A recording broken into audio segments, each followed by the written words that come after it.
आत चरावे, चाले गेले विसरून जावे, पुढे पुढे चालावे, जीवन गाणे गात चरावे, जीवन गाणे गात चरावे. ओम नमो ओंकारेश्वर देवताय नमः. ओम नमः शिवाय. ओम नमः शिवाय. अवधूत चिंतन श्री गुरुदेव दत्त. मंडळी, आपण ऐकत आहात माझं आत्मकथन संघर्ष जीवनाचा मार्ग शिवभक्तीचा. तर मंडळी, मागील भागामध्ये आपण ऐकलं की आपण शिवलिंगाची स्थापना केली. आणि आता शिवलिंगाची स्थापना केली. नाव तर काय पूर्वीचं खूप वर्षापूर्वी मी केलेलं होतं. ओंकारेश्वर हे नाव दिलेलं होतं त्याला.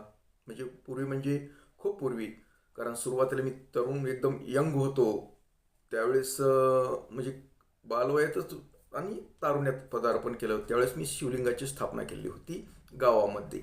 पण तिथं राजकारण अशा गोष्टी येत असल्यामुळे मी स्वतंत्र आता आपल्या आपल्या ताब्यात जे काय आपलं शेत आहे तिथे स्थापन केलेलं होतं. मग तेच नाव मी पुढे चालवलं. आता शिवलिंगाला नाव दिलं. आता नाव देण्याचं कारण काय की लोक कुठल्या नावानं ओळखतील, तिथं येणार, माझ्याकडे येण्यासाठी ही एक नाव लागतं देवस्थानाला. म्हणून ते ओंकारेश्वर देवस्थान असं नाव दिलं. आणि आता ओंकारेश्वर देवस्थान नाव ही दिलं, पण ते शेत होतं. मग शेताला नाव असलं पाहिजे, तिथं ओळख असली पाहिजे. मग आम्ही त्याच्या अगोदरच काय केलं होतं, लिंग स्थापन करण्या अगोदर गोंगडे काकाने आम्ही काय केलं होतं, बेलाचे रोपं लावले होते, खूप लावली होती. मग आता ते बेलाचं रोप लावल्यानं बेलाचं शेत असल्यामुळं आता त्याला मग काय करायचं, बिल्व उद्यान हे संस्कृत शब्द. बेल बगीचा, बेलबाग असं कसं हे करावं म्हणून बिल्व उद्यान असं नाव दिलं. म्हणजे दोन्हीही नावं व्यवस्थित. काही बिल्व उद्यान म्हणजे शिवाला बेल अर्पण करण्यासाठी, शिवाचं प्रिय बेल म्हणून बिल्व उद्यान. आणि खूप लावले. आता बरेचसे त्यातले रोपं खराब झाले, काही झालं, पण बरेचसे आता म्हणून बिल्व उद्यान. श्री क्षेत्र ओंकारेश्वर देवस्थान बिल्व उद्यान जानेगाव हे नाव दिलं. आणि आता नाव दिलं, आता व्यवस्थित चालू झालं. आणि मला एक उद्योग लागला. म्हणजे आता मी पूर्वी कसं घरी आपलं ध्यान करणं थोडेफार, मग घरी कसं असतं, घरचं वातावरण वेगळं असतं. आता मला एकांत भेटू लागला. मी सकाळी लवकर उठत असे 4ला. अजून मी तेच करतो. 4ला उठत असे आणि स्नान वगैरे करायची, घरची देवपूजा करायची आणि मग मंदिराकडचं. तर मंदिर घरचं अंतर 1 किलोमीटरचा. मग ते उघड्यावनं म्हणजे लुंगी गुंडाळायची आणि उघड्यानं जात असं. मग ती थंडी असो, पावसाळा असो, काय असो, ही माझी पद्धत चालू झाली. आणि मग तिथं गेल्यानंतर आता तिथं काही परिसर म्हणजे शेतीच होती, थोडंफार आपलंच गवत इकडे इकडे सारलेलं होतं. काही नाही, लिंग स्थापन केलं होतं लिंबाच्या झाडाखाली. मग तिथं जाऊन आपली पूजा करायची, आरती करायची, अभिषेक काय जे आहे ज्या त्या वाराप्रमाणे करायचं आणि बसायचं, ध्यान करायचं, नामस्मरण करायचं तिथं जाऊन. कारण नामस्मरण केल्याशिवाय कायची आपल्याला गोष्टी साध्य करायच्या ते होत नसतात. बऱ्याच काही ग्रंथ वाचायची आवश्यकता नसते, कुठं नसतं. जर तुम्हाला सुद्धा कुठली गोष्ट प्राप्त करायची असेल, नामस्मरणावर भर द्यायचा. कारण मी अनुभवलं होतं. मी शिवशक्ती नावाचा जे जप होता तो मंत्र सिद्ध करून तो लोकांनाही देत असे आणि स्वतःही करत असे. तुम्ही ऐकलेच पाठीमागे. आणि त्याचा परिणाम एवढा माझ्यावर तर झालाच झाला, पण इतरांना सुद्धा त्याचा चांगला अनुभव यायला लागला. आणि हे नामस्मरण मला प्रभावी वाटलं. मी पूर्वीपासून लहानपणापासून मला ही सवयच होती. कारण नामस्मरणाच्या ह्याच्यावर तर मी तरलोय खरं तर. त्यानं मला काय काय शिकवलं, काय काय चांगले अनुभव तुम्ही ऐकलेतच मागील भागामध्ये. आणि हे पुढे परंपरा. आता फक्त काय झालं, बदल माझ्यामध्ये काय केला, म्हणजे आता मी पूर्वस्व सगळं म्हणजे काय ते आता पहिलं तरी मी थोडंसं हे करत होतो दुसरे काही काम. मग आता मला सर्व हेच करायचं आहे. मला एक वेगळं काम भेटलं. हं? पूर्ण आता मला फक्त शिवपूजा, शिवोपासना करणे आणि हे नवीन नवीन काही समजा आपल्याला समजा प्राप्त करायचे, जेणेकरून समाजासाठी त्या गोष्टी आपल्याला उपयोगाला येतील. कारण आता माझ्याकडे लोकांचा येण्याचा स्रोत वाढला होता. काही समस्या घेऊन लोक येत होते माझ्याकडे. हं? त्यांच्या समस्याचं निवारण करण्यासाठी मला सतत त्या गोष्टीमध्ये राहावं लागायचं. म्हणून नियमितपणे दररोज मला नामस्मरण करावं लागायचं. तिथं सुद्धा ध्यानधारणा करावं लागायची. हं? पुन्हा समजा संध्याकाळी. आणि ही एक अजून गोष्ट चालू झाली की आता म्हटलं मी नामस्मरण करतो, त्याचा परिणाम चांगला आहे, अनुभव चांगला येतोय. मग ही गोष्ट आता आपल्याला लोकांना तर आपण पूर्वीपासूनच वह्याचं देत होतो, पण आता हे काय करायचं आपल्याला, जेणेकरून लोकांना एक सवय लागावी, नामस्मरण करण्याची, लिहिण्याची सवय लागावी. यासाठी मी एक बँक स्थापन केली. कोणती? शिवनाम जप बँक. आता मला अगोदर तर माझ्याकडे पैशाची बँक सुरुवातीला होती. तर आता ही नामस्मरण म्हणजे शिवनामाचा जप करायची बँक, ही कल्पना मला बऱ्याच दिवसापासून येत होती, पण प्रत्यक्षात उतरण्यासाठी मला वेळ लागला, काही वर्ष. आणि मग एक बँक स्थापन केली. मग मी काय करायचं, लोकांना सांगायचं की बाबा आपल्याला जन्म दिलाय देवानं. मग देवाचं कर्ज आहे आपल्यावर. जन्म दिलं म्हणजे फार मोठं आहे.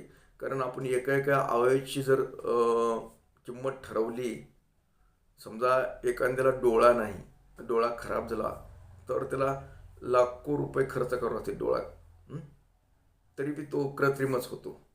मग देवानं आपल्याला 2 डोळे दिले तर त्याची किंमत एवढी लाखोच्या वर आहे. आपल्याला हात, पाय, प्रत्येक अवयव दिले, मग त्याची किंमत तर ठरवते किती झाली किंमत. मग ही किंमत देवानं आपल्याला कर्जाच्या रूपानं दिली असं लोकांना सांगायचं.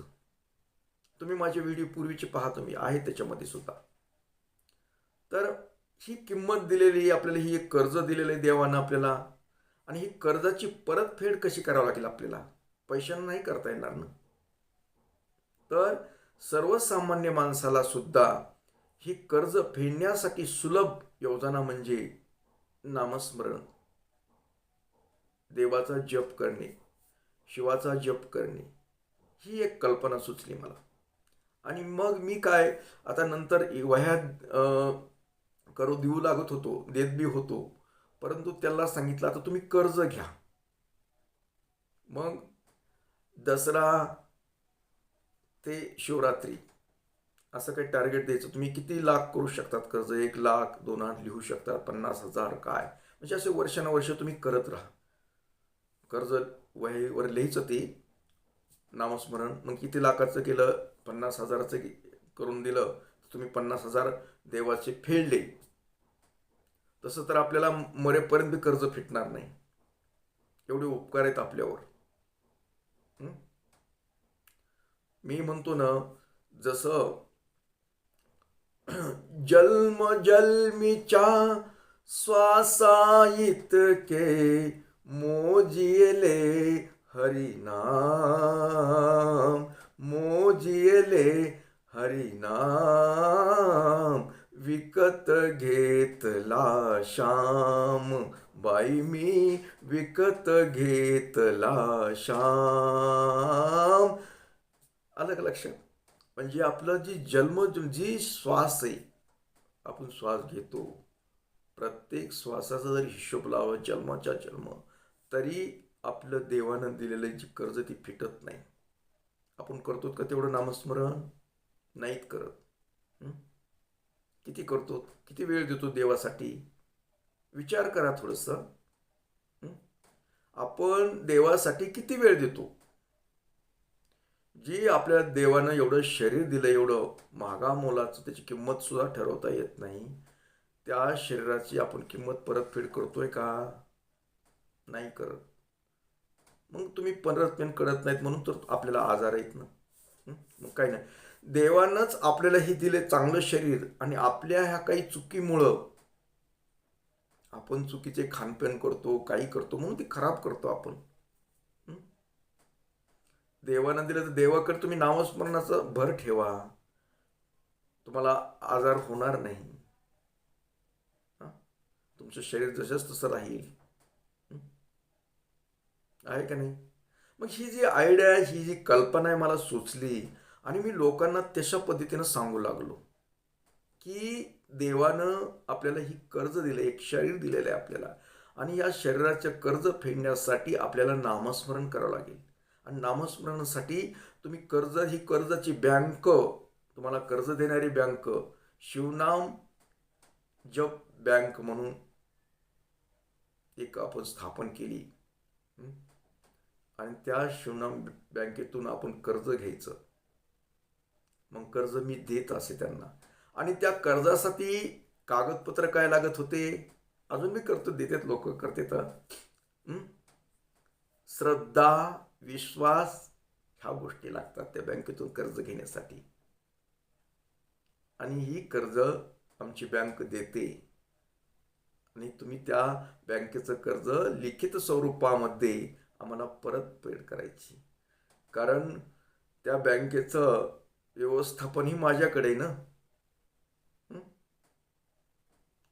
कारण मी शिवाचा जवळचा, म्हणून मला त्यांनी नोकरी लावलंय. बिनपगारी फुलाधिकारी मी. मला पगार काय देतो? मला पगार देतो शिव. कोणती पगार देतो? की तू ज्या कस्टमरला सांगशील, आणि त्या कस्टमरचं जे काम होईल, काय होईल, तो आनंदी होईल.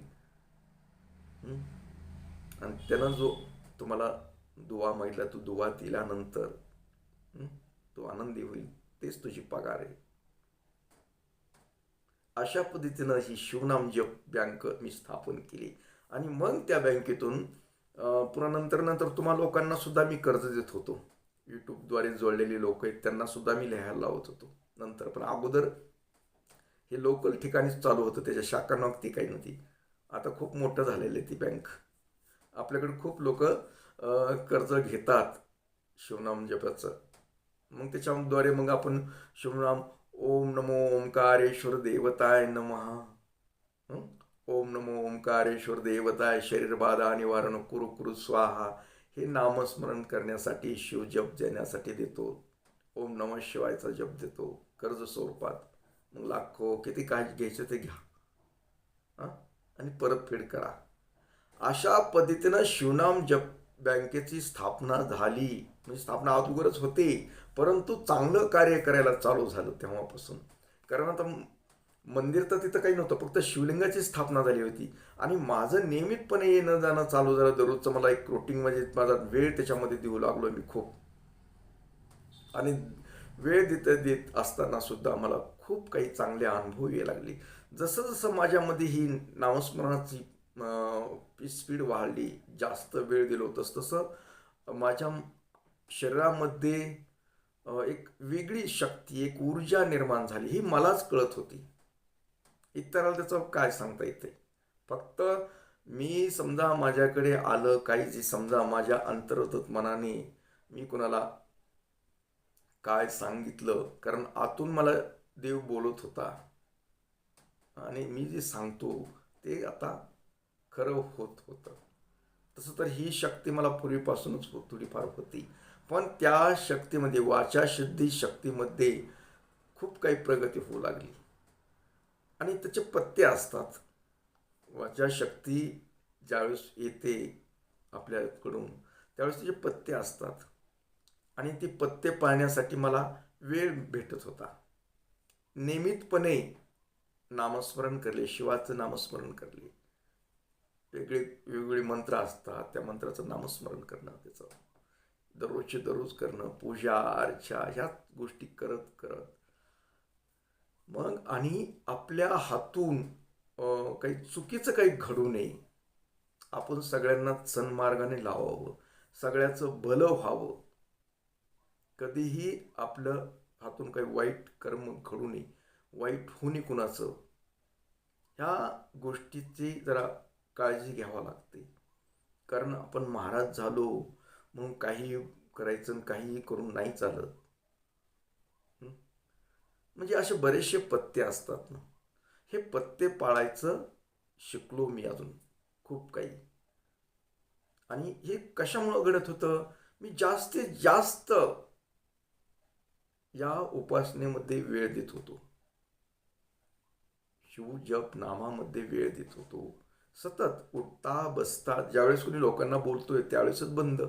एरवी चालूच असं, वेळ असला घरगुती काही काम असलं इकडलं असलं, तिथं झाडलोट करायलो, गवत कापायलो, कुठं काही करायलो, तिकडे साफसफाई करायलो, तरी चालू असायचं. म्हणजे तिथला जो भाग आहे तो एरिया आहे शेतीवाडीचा तिथला जो, तिथं सतत नामस्मरण होत राहिलं. आणि तुम्हाला सांगतो बऱ्याच वेळेस काय होत असतं, आपण ज्या ठिकाणी नामस्मरण करतो, पूजा अर्चा करतो, तिथला परिसर ऑटोमॅटिक एक प्रसन्न तयार होतो. माझ्याकडे खरं पाहिलं तर अजून एवढं काही मोठे बांधकाम वगैरे तसला काही प्रकार नाही. पण माझ्याकडे तिथं सुद्धा आता मी मंदिरामध्ये खूप दुरून येतात लोक, खूप दुरून येतात.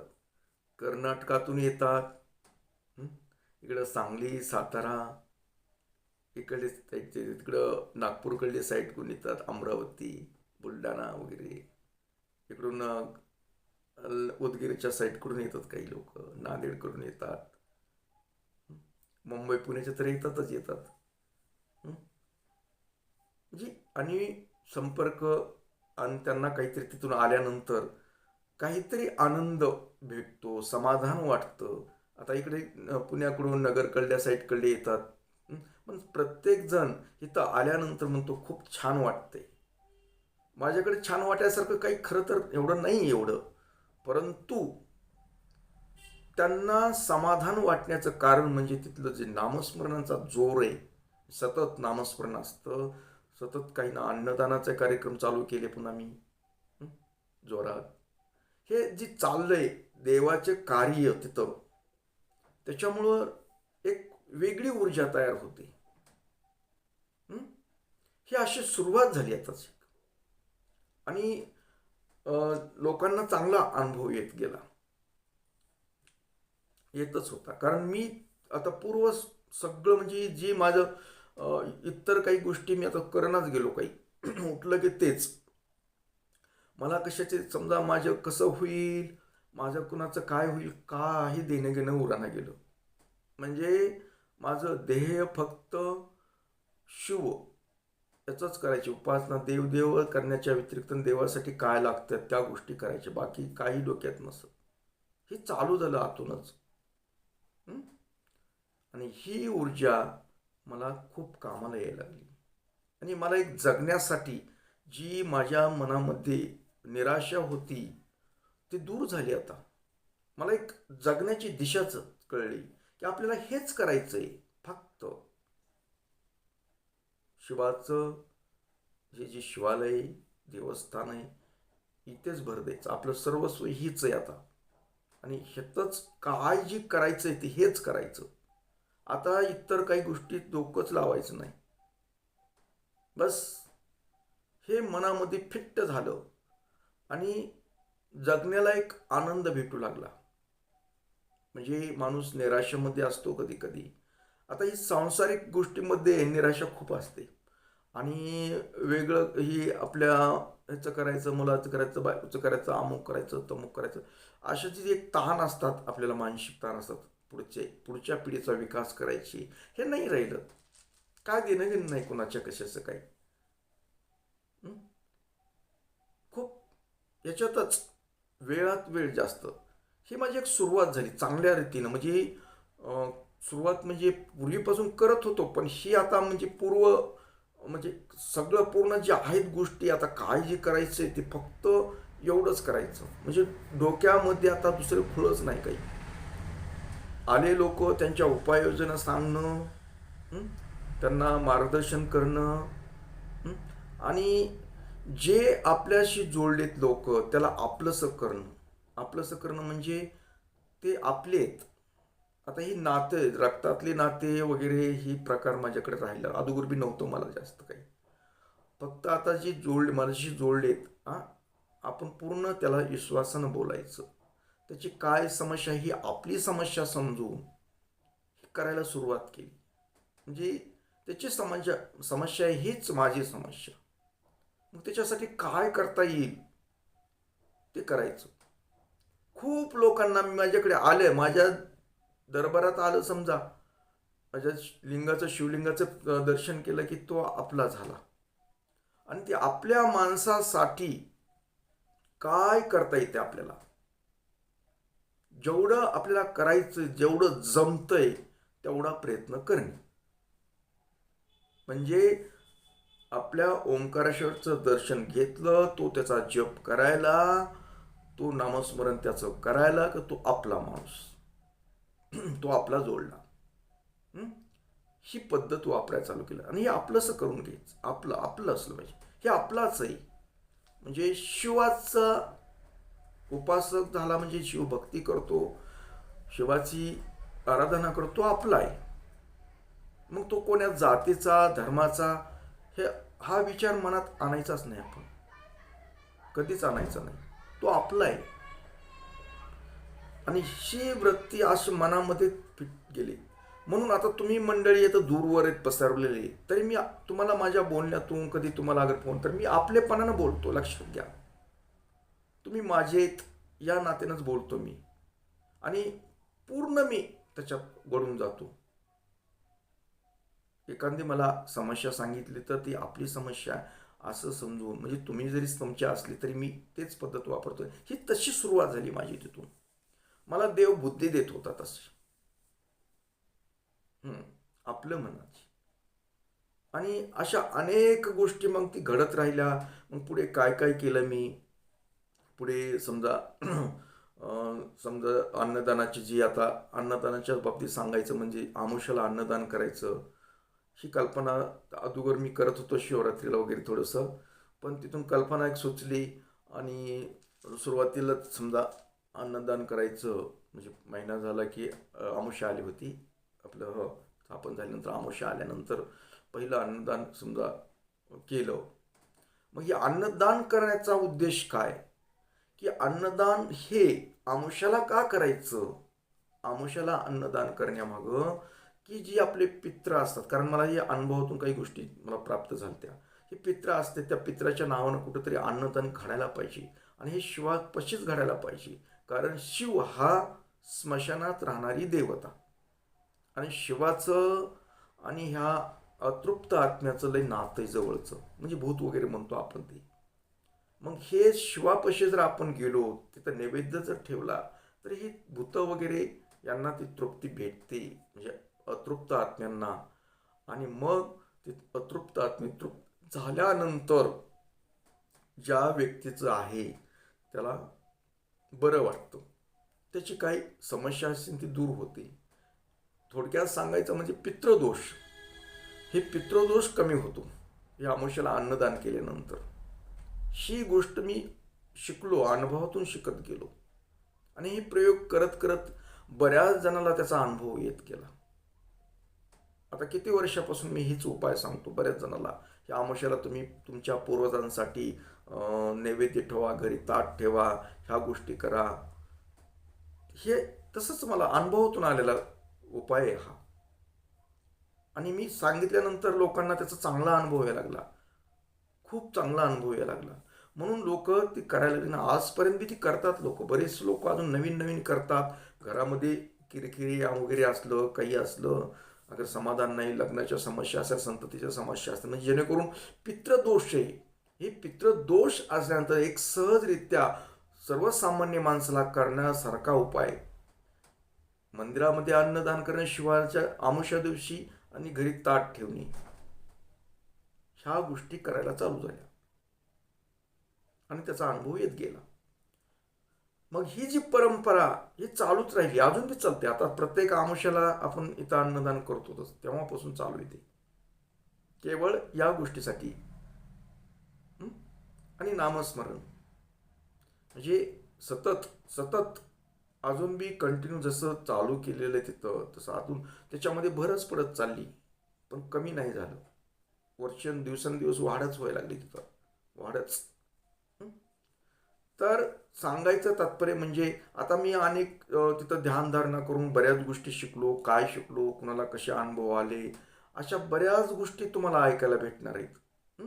पण आजच्या भागापुरतं आपण एवढंच बोलूया, कारण मला थोडीशी गडबड आहे. तर मी तुम्हाला अजून खूप काही सांगणार आहे. खूप खूप आहे अजून आपल्याकडे. आता शिक तर सुरुवात झाली आपल्या ह्याची. हं? खूप काही सांगायचे तुम्हाला, आणि ती सांगण्यासाठी माझं मन तुम्हाला उत्सुक झालेलं आहे. पण आता वेळ नाही मला, म्हणून मी पुढील भागामध्ये स्टेप बाय स्टेपनं सांगतो. तर मंडळी, आजच्या भागापुरतं एवढंच. आणि तुम्ही ऐकत राहा माझं आत्मकथन, संघर्ष जीवनाचा मार्ग शिवभक्तीचा.